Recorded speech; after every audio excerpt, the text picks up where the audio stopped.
everyone, my name is rory.a.rauston. Welcome to my channel. If you are one of the many people who have subscribed recently, welcome back. Today, I'm going to do my very first witchcraft video. I've never done witchcraft on this channel, but I have pretty good reason to do it today. My friend has been having some really bad nightmares lately, the kind of nightmares where he says that he's not even sure if he's awake for them or not, or if he's asleep, he thinks he might be awake, that's how scary they are. And he asked me if there was anything I can do for him, and you know what? I think there is. So today, I'm going to show you how I make a spell jar that is going to banish all of his nightmares. Please remember that magic is really personal. Anything can be substituted. You don't even need all of these ingredients. The most powerful thing about magic is the intent, and feel free to do it your way, use your own ingredients, change, amend, completely do your own from scratch, because magic is all up to you, and just do whatever feels right for you. That is what witchcraft is all about. Please stay tuned to the end of this video where I give you some warnings, some substitutes, some precautions to take, and that will make it easier for you to make this if you decide to follow this video. Alright guys, let's get into the video. To make this, the first thing that you're going to need is a glass container. Anything, doesn't have to be glass, just any sort of jar that is waterproof. Mine is waterproof, I tested it. I have washed it out nice and clean, as you can see, but that is not enough yet because we have to worry about the energetic cleaning as well. To clean the energy from it, make it all nice and energetically clean, I am going to be using this white sage, Sabio Blanco, which I use for small things. You can also alternatively use this big massive sage stick, which is just pure straight dry sage. For me, it's a little bit strong and unnecessary, and it's a lot of smell for such a small project, but go ahead and use whatever's available to you to clean the jar. Today I'm going to be using my Sabio Blanco incense sticks for this. Sage is really good for clearing out energies, old energies, new energies, bad energies, so that is why I'm using sage here. Alternatively, you can just use any old incense sticks. I have this mixed pack of mixed aromas. You could use a black one, a blue one, or a yellow one to help you with this spell. Any sort of incense will do. I just prefer to use sage. Remember, you don't have to follow what I'm doing.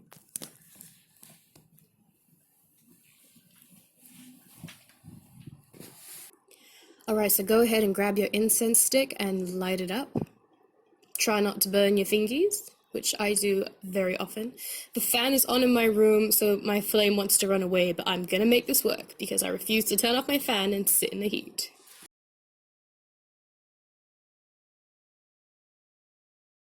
What I'm going to do is take it over to my jar and cleanse the whole thing, top to bottom, inside out. I'm also going to cleanse my workspace, just anything that is going to come in contact with the jar or any of the ingredients here today. So here I am cleaning the lid, and a little trick I like to do is I like to put the incense into the container and let the smoke fill it up. To me, that's just saturating it in the sage goodness. And I leave it upside down like this for a while so that the energies can mix in there, and then when I'm done, I will release it so that all of the energies can be released. Remember that my windows are open while I do this.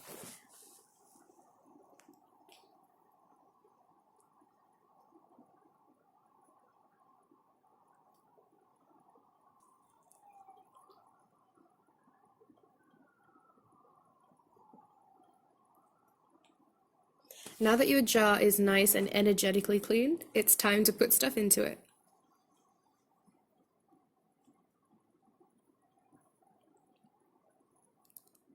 So I'm going to be putting in some crystals in the water that I'm going to use for this. I'm going to use some black tourmaline, which is really good for absorbing and repelling negative energy. Here is some rose quartz for self-love, unconditional love, and just to give him some peace of mind at night. Here I've got some blue howlite, which is fantastic for repelling and controlling anxiety, which I think he's experiencing a ton of. And here I have white agate because I wanted to include a white crystal.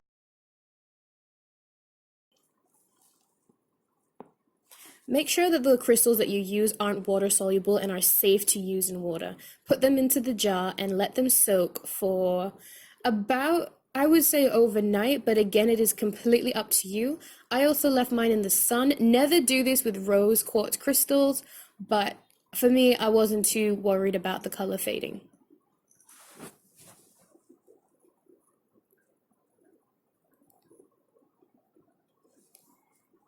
And just let it soak there overnight or for a couple of hours. I would say about 6 hours is good enough to leave it soaking in there. As you can see, I haven't put the water up all the way. It's not full, it is half empty, but that is completely up to you. So when you're done and it's all soaked through, you can go ahead and remove the crystals from the water. Be sure not to spill out too much of that water. You are going to need it for the rest of the spell jar. So your water should be infused with all of the powers and energies from those crystals by now. Now it's time to add other things to our spell jar to enhance the outcome of this spell. I'm going to add in a bunch of ingredients here. Remember that you don't have to use everything that I'm using. You can substitute, and just remember to just do what feels right for you. If you don't agree with what I'm doing or how I'm doing it, what I'm using, that's fine. Witchcraft is all about personalizing it and doing what feels right to you. So again, just do what you feel right doing, but I'm just going to show you what I'm using.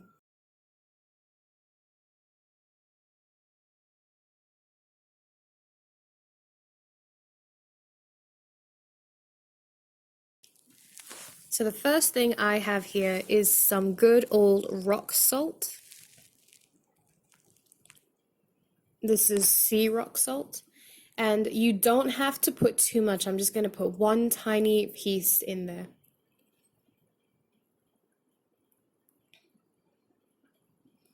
The next thing that I'm going to grab is this black salt, which I made by myself.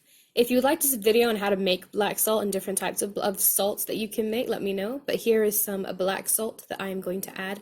Again, not too much, just a sprinkle. Black salt is really good for repelling negative energies and for purification. Here I have some spell ashes. This is ashes that's left over from some fire burning spells that I've done, and I feel like they still have a lot of power in them, so I keep them to reuse them. And I'm using this as sort of the main source of energy for this potion. So in go the spell ashes. I later discovered that spell ashes are really hard to mix, and they tend to float to the top and they seem almost hydrophobic. But if you just keep mixing them, they will eventually concede and they will dissolve into the water. I promise you. It's gonna look really funky, but trust me, it will dissolve at some point. The next thing that I'm going to add is some ground cumin. Ground cumin is a really good protection charm. It is really good for a good night's sleep, and it's very powerful. It's used in a lot of Indian sort of home charm remedies and, home protection stuff, a lot of that.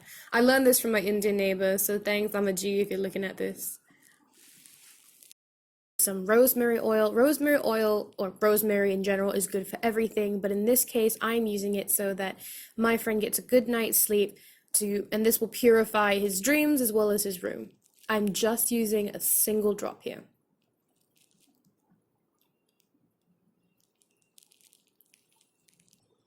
So the next thing I'm going to add is some red food coloring. I'm going to use red food coloring because red is the color of the root chakra, and the root chakra is stimulated and opened and activated by safety. I want him to feel safe. I want him to feel secure in his dreams. So I'm going to use some just red food coloring. If you want to get your red color from a natural source like boiling roses or boiling beetroot or something, that is entirely up to you. Like I said, it's all personal preference. For convenience sake and for the saturation, I'm just going to use straight up red food dye. It's up to you how much you want to use, but I will say that if you insist on having a red color, then make sure it's red. Too little food dye will give you pink, and that's not ideal. And my cat has joined us. Would you like to be in the voiceover? I think around 3 to 4 drops of this red food coloring. And 3 to 4 drops was enough for me to make it bright red, the red that I wanted. This stuff stains, so if you're going to use this, please be careful. You will not get it out of anywhere, and your mum's going to kill you. I stained my fingers. They were red for days. It was very hard to explain to somebody why I had food coloring on my fingers, but I had no cake that was food colored. You know what I mean? Like, what else would I be doing with it?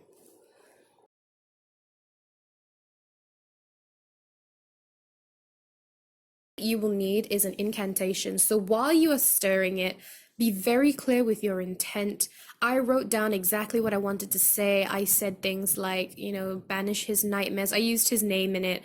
I said, banish his nightmares, let him have good dreams, let him no longer have the anxiety within him, things like that. And I was thought about it. I visualized it very clearly as I was stirring. This is very important because without intent, without clear, focused intent, magic is powerless, absolutely powerless. It doesn't matter how many ingredients you use. So be sure to be clear with your intent. I'm not going to tell you exactly what to say because I think this part should be personalized, and it's a very personal thing. So go ahead and think of what you want to say as you're stirring it and imbuing it with your personal intent and power. So as you can see here, like I said, if this is the color that you get from your food coloring, it's not enough. If you want it to be associated with the root chakra, then it has to be red. This is a light pink and it's definitely not enough. Here I am realizing that that is definitely not enough red. So here I am trying to add more. So apparently I used more than 4 drops, but it gave me the red color that I needed. I'm also trying to get those pesky little spell ashes dissolved in here, and it was frustrating me a little bit because I thought at some point it was not going to dissolve, but like I said, it does dissolve, it just takes a while. Not that this is relevant because the jar is going to be closed, but this smells really good. It smells of rosemary, it smells of cumin. I really liked it. So the next thing I'm going to add is a drop or 2 of honey, because honey attracts good, sweet things to you, and I don't think that this is going to give him any good dreams, but at least it will work with the rose quartz energy to bring him some peace of mind and some sweet thoughts. Now, you can absolutely stop here, that is entirely up to you, but I like to infuse mine with more energy, with more positive, higher vibrations. So here I am using my singing bowl. I'm putting it quite close to the potion, to the spell jar, and I'm going to use it to imbue the spell with even more higher powered energy. I believe that the vibrations will give the spell jar what it needs in order to really heighten the energies and bring out the best in this spell jar. You could sort of think of it like blessing the spell jar as well. One last thing that you need to put into it, and this can be hair, a strand of hair from the person that you want to use the spell jar for. It could be a drop of blood if that's too much for you. Hey, I understand. Like I said, do you? There's also things like putting a picture of yourself in the jar and letting the potion soak into your picture. I believe that works really well. But for this, I'm just going to get a strand of his hair and put it in there for him. And I'll get that from him when I see him eventually. And that will be enough to personalize the spell jar for his needs. And unless there's anything else you want to put into it, this is basically done, and I left it here.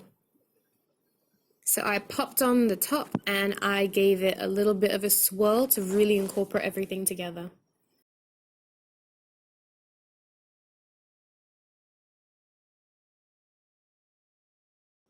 So here's the view of it with the sun behind it, so you can see how red it is and all the stuff that's inside of it. All the salt has completely dissolved, so you can't see any of those, but you can see the spell ashes and the cumin.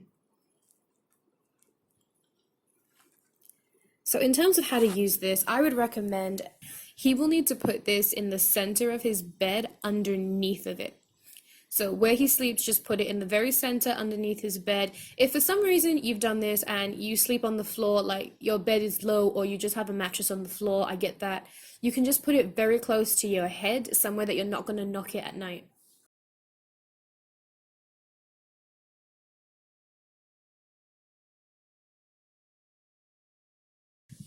So the first thing that I would like to say about the precautions is this, what I've learned from this potion after having it around the house, making it, using it, I've realized that if you are not having nightmares, it will just take away any dreams that you have at all.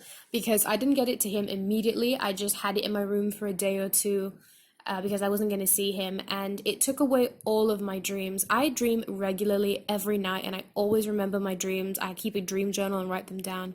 But the 2 nights that I had this in my room, I was not able to get any sort of dreams at all, and I believe that's because the potion was trying to suck away nightmares, but because there were no nightmares, it took away my Another thing I want to show you, and I have some footage of it, let me just get that up there, is after a few days, the red color disappeared and it became kind of transparent and a light yellow, orangey sort of color, which you can see here. Everything floated to the top, which is normal, but there was a murky goo at the top, and my friend says that he believes that that's where all the nightmares are. They're sucked in at the top, and the clear water beneath is, what was helping get his nightmares, rid him of his nightmares. And I thought that was really weird because I don't understand why the color would change. I mean, the red was pretty bright and vibrant.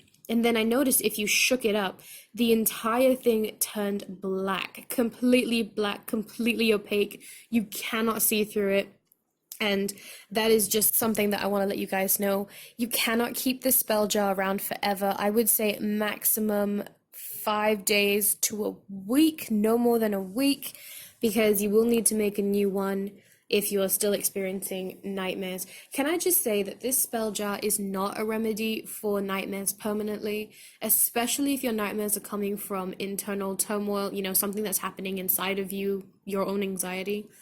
Because the spell jar can take away anything that's outside, but it can't take away something that you are creating daily. So if you're creating anxiety for yourself daily, then the spell jar will not work permanently. You have to fix what's going on with you. But if you want a couple of good nights sleep before you fix your internal issues, then this is a great solution for you. All right, and that's how you make a Banishing Nightmare spell jar. I hope that you enjoyed this video. This is my very first witchcraft video, and I was a little bit nervous about doing it, but it's out there, and I sincerely hope that you guys enjoyed it. Remember to personalize it to what you want. Don't forget to subscribe if you enjoyed this, and thank you so much for watching this. I hope you enjoyed it.